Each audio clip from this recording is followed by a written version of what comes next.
Whatever the thinker thinks, the prover proves. This is a quote by Robert Anton Wilson, and I think this is touching on the mind and the nature of our reality, leaving everybody simultaneously right and wrong at the same time, depending on the evidence you are looking at. Sometimes we call this the rabbit hole, or Matt would call these piston breadcrumbs. And we're going to look at a few of Matt's crumbs coming up.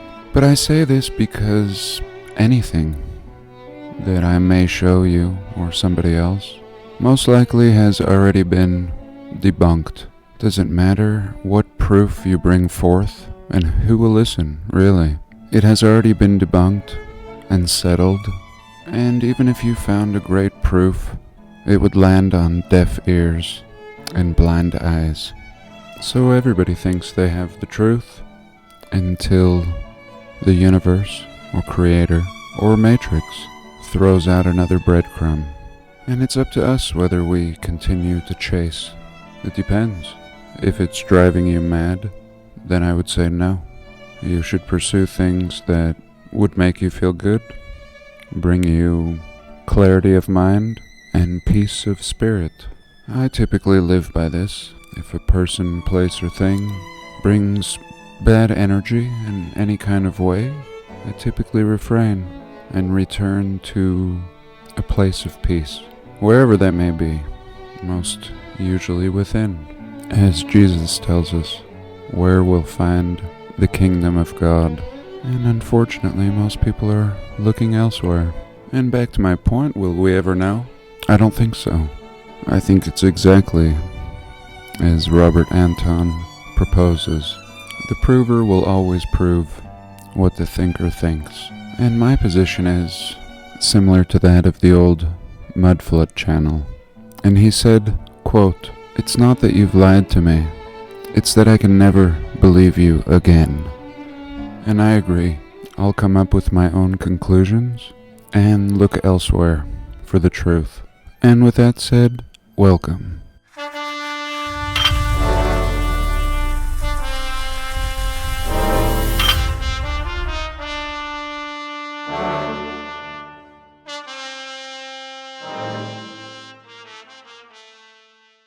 For the last few days I've had video block. Perhaps I've been working on my edition too much.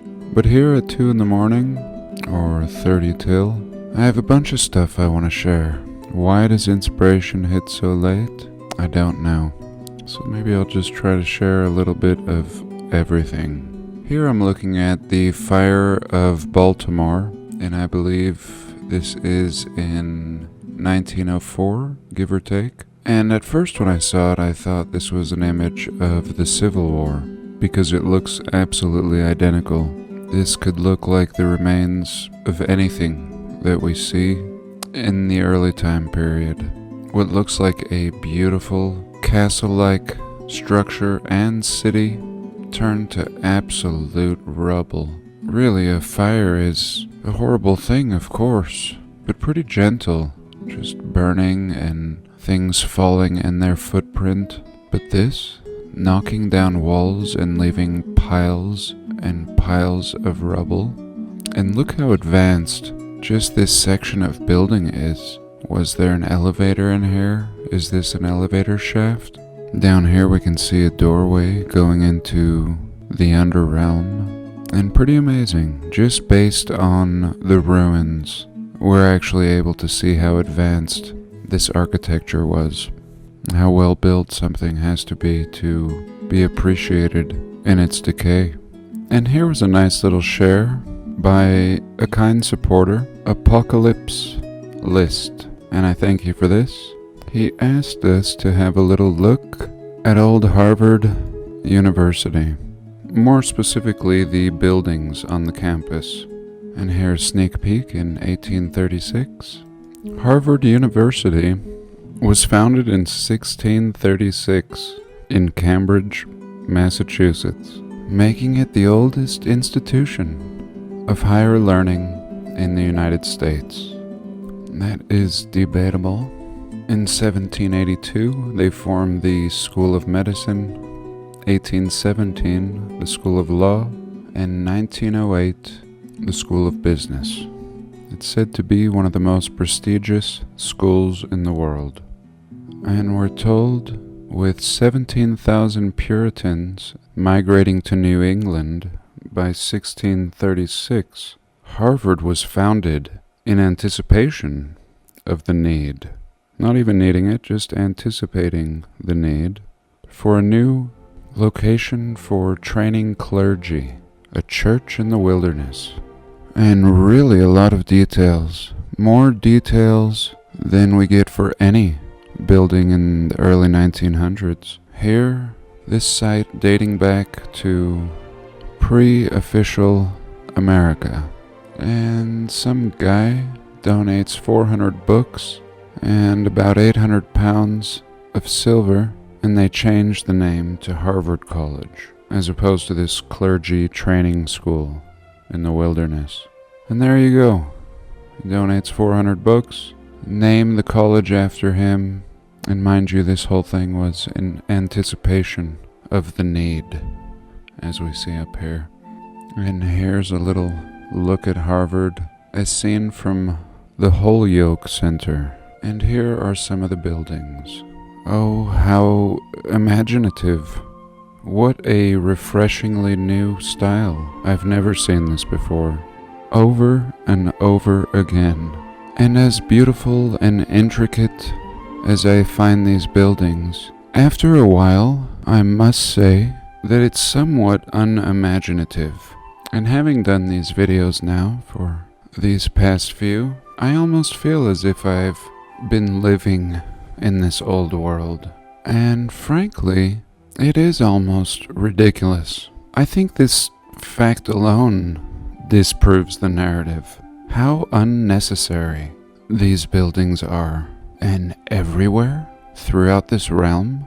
We didn't need them in the early 1900s, and we really don't need them now. Yes, there might be the element of healing energies, especially with cathedrals and water features, but otherwise just way over the top. Personally, it just seems like an out-of-control world. Buildings and tech and towers and domes and underground structures, waterways, airships, and trains. Yes, it's been absolutely mind-blowing to realize how advanced the old world really was. In every way, a much more technological and architecturally advanced people, but also somewhat gluttonous and excessive. And I think everything we're seeing is just left over, most of it of course, being destroyed in past resets. But like I said, I've felt as if I've lived in this world, one way or another. And the truth is, it's just too much. It's certainly too much for people in the 18 and 1900s, and clearly too expensive in this day and age. Only cheap replications are often recreated. But I would feel the same way living in this realm back when, as I do today. I would flee to the wilderness and build a small cabin with very little tech and lead a simple life. And I think nature is the greatest tech and has all the abundance of healing energies and frequencies that one would need. And this narrative, just as silly as any of them, even more ridiculous because we're going back to the 1650s now, without any photographic evidence. Their story is to be taken at mere faith, but we know better by now. Let's have a little look at MIT. Here is Building 10 at MIT, in the Great Dome overlooking the Killian Court. Of course, again, absolutely imaginative. MIT can be traced back to 1861, the Massachusetts Institute of Technology. And here we go.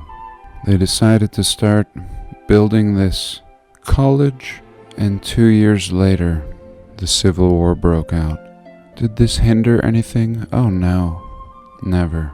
And here we can see in 1889, the Rogers building, and in the background we see the Walker building.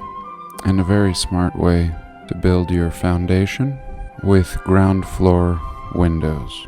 I'm sure it never rains or snows in Boston. And just a nice little look at then and now. Back then, completely unimaginative, building in the same style, whatever you want to call it, much more impressive than what we do today. Just being clueless, looking like cardboard boxes, and people are impressed. And this was shared one day by Matt of Quantum of Consciousness, and he was showcasing a city called Troy in New York. And here we can have a little look of where Troy is situated in New York, of course, right along the Hudson River. And a nice little city, very quaint, lots of brick, towers, spires, and monuments.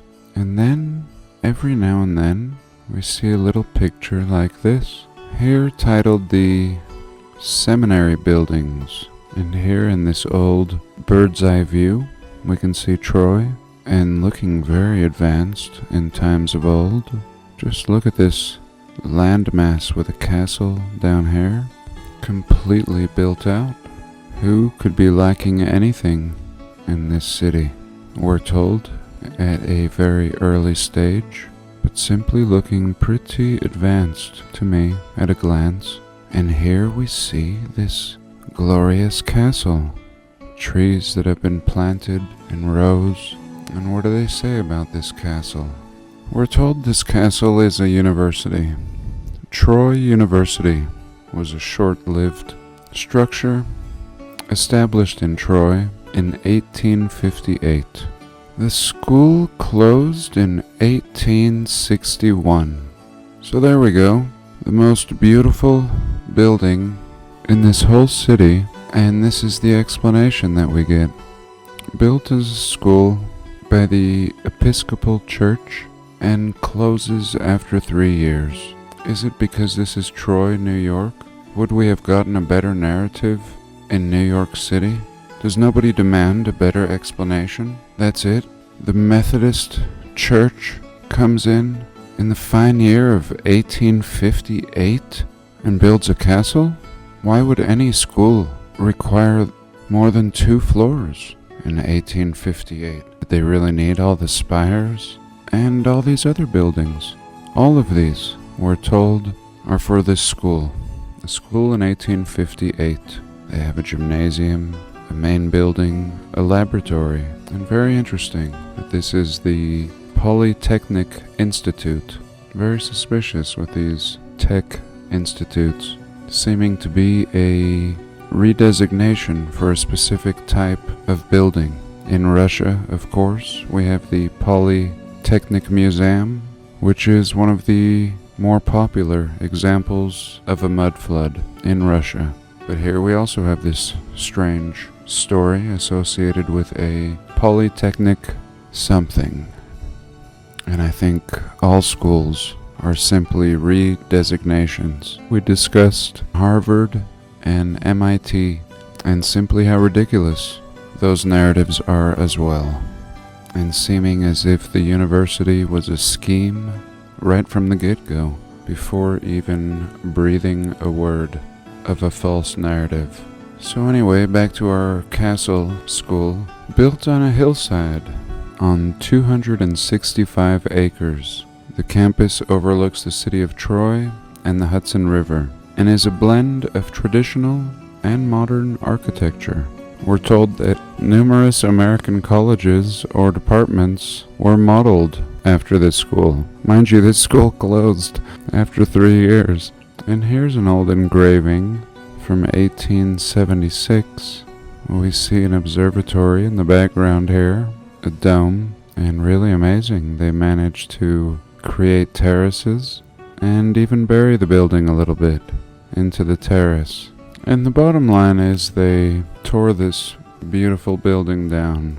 Whatever the narrative is, whatever you believe, if this really was a school in the mid-1800s, whatever. So maybe they did build it. That's not my point today. How ridiculous everything leading up to its construction is, but any good reason to tear it down? It's the most beautiful building in the whole city. And perhaps they just couldn't write a good enough narrative to justify this building. So we get the one that we do, and they tore it down. And I suggest you watch Matt's video if you want the full details.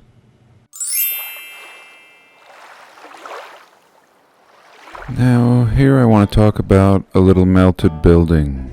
This photo was provided by the gracious Flat Earth British subscriber channel, Lee. And what do we see here? We see something unnatural immediately. A door, what looks like some blocks. Clearly this here in the center is a massive block, and it looks like it's separated from this section here and on the left from this section here. Now again we see other lines running through it. This may have been concrete, poured in sections. Strange as it seems, perhaps it's laying on its side, not the original angle in which it was built. And if we follow this line up, any of them really, but we'll take this one in the center, clearly the same line now turns into what looks like natural stone. And if this whole site had been completely cooked out, everything would resemble a natural stone. Now another possible option is that somebody in the past knew this, similar to ourselves now, and chipped away at the face, revealing the structure underneath and giving them access to the doorway. And this is absolutely clear to me.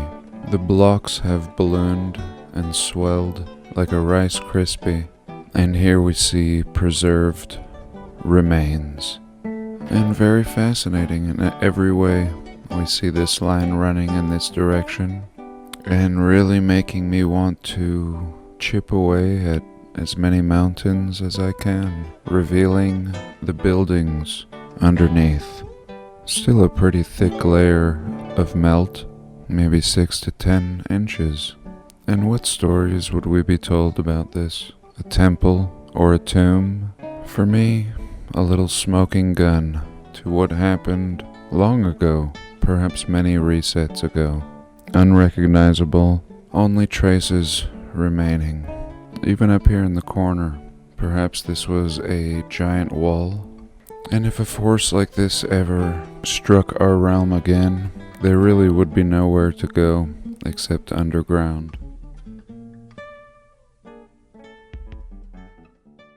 And here are many comments on my last video about the headless men, known as the LBRY.